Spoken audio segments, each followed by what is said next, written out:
세월이 흘러 어느 날 오랜 친구에게서 메시지 한 통이 옵니다.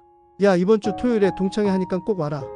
그 문자를 보는 순간 묘하게 마음이 불편해집니다. 반가움보단 낯설미 먼저 밀려오죠. 그 사람들의 얼굴은 선명한데 그때의 나로는 더 이상 돌아갈 수가 없습니다. 가만히 생각해보면 우리가 그리워했던 건 친구가 아니라 그 시절의 나 자신이었는지도 모릅니다. 그때 우리는 정말 매일을 함께했습니다. 매점에서 컵라면 하나를 나눠 먹고 비 오는 날이면 우산 2개에 5이 비집고 들어가 웃던 시절. 그런데 세월이 흘렀죠. 누군가는 결혼을 했고 누군가는 회사를 세웠고 또 어떤 친구는 고향을 떠나 외국으로 갔습니다. 그동안 각자의 삶이 쌓이고 서로의 세계는 너무 달라졌습니다. 동창회 자리에서 마주 앉으면 처음엔 반가움이 터집니다. 야, 너 살 좀 쪘다. 넌 여전히 그 목소리네. 하지만 그 웃음도 잠시 이내 대화가 끊깁니다. 과거의 추억만으론 현재의 삶을 이어붙이기엔 너무 멀리 와버린 겁니다.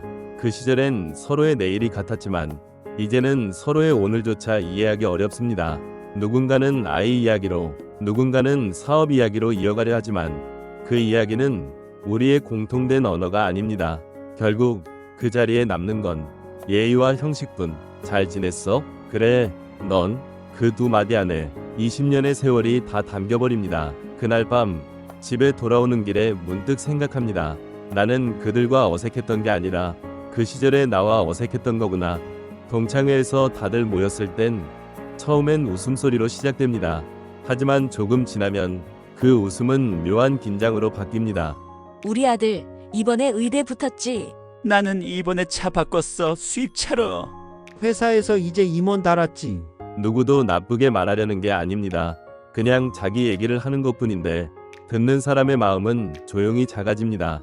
나는 그저 평범하게 살아왔는데 괜히 내 인생이 뒤처진 것처럼 느껴집니다. 그래서 나도 모르게 말합니다. 뭐 나도 요즘 그럭저럭 괜찮게 잘 지내고 있어. 그냥 바쁘게 살다 보니 하루가 금방이다야. 그 말 안에는 수많은 감정이 숨어 있죠. 괜찮은 척, 성공한 척, 행복한 척, 모두가 가면을 씁니다. 그 순간 진짜 대화는 멈춥니다. 진심은 사라지고 서로의 성과를 비교하는 시간이 됩니다. 그래서 그 자리를 다녀오면 묘하게 피곤합니다. 몸이 아니라 마음이 피곤한 겁니다. 돌아오는 길 차 안에서 라디오를 들으며 문득 창밖을 보죠. 이게 우리가 원했던 만남이었을까? 그 물음이 가슴을 파고듭니다. 진짜 친구라면 성공보다 상처를 나눌 수 있는 사이가 되어야 하는데 그런 자리는 점점 사라져갑니다. 이제는 명단을 보면 알 수 있습니다. 이번에도 그 얼굴들이겠구나. 항상 참석하는 사람은 정해져 있습니다. 사회적으로 안정된 사람들, 보여줄 게 있는 사람들, 그리고 매번 빠지는 사람도 정해져 있습니다. 삶이 버거운 사람, 경제적으로 힘든 사람, 누군가의 비교 대상이 되기 싫은 사람들, 그들은 조용히 자리를 비웁니다. 연락을 피하고 바빠서 못 간다며 웃지만 그 말 뒤엔 마음이 힘들어서란 진심이 숨어 있습니다. 이건 도망이 아닙니다. 그저 자존심을 지키는 방식일 뿐이죠. 그런데 더 안타까운 건 남아있는 사람들도 사실은 그리 행복해 보이지 않는다는 겁니다. 겉으론 화려해 보여도 속으론 다들 상처 하나씩 품고 살아요. 누구나 삶이 완벽하진 않죠. 하지만 그걸 나눌 수 없는 분위기. 그게 지금의 동창회입니다. 이젠 웃으며 이렇게 말합니다. 난 그 자리가 싫은 게 아니라 내가 나답지 않은 내가 싫어서 안 가.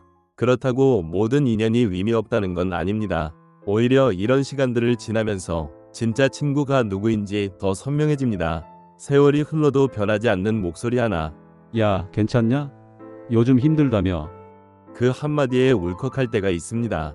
그런 친구는 많지 않습니다. 하지만 단 한 명이라도 있다면 그게 인생의 큰 복이죠. 우리가 그리워해야 할 건 화려한 모임이 아니라 조용히 내 안부를 물어주는 사람, 억지로 어울리기보다 나를 편하게 해주는 관계면 충분합니다.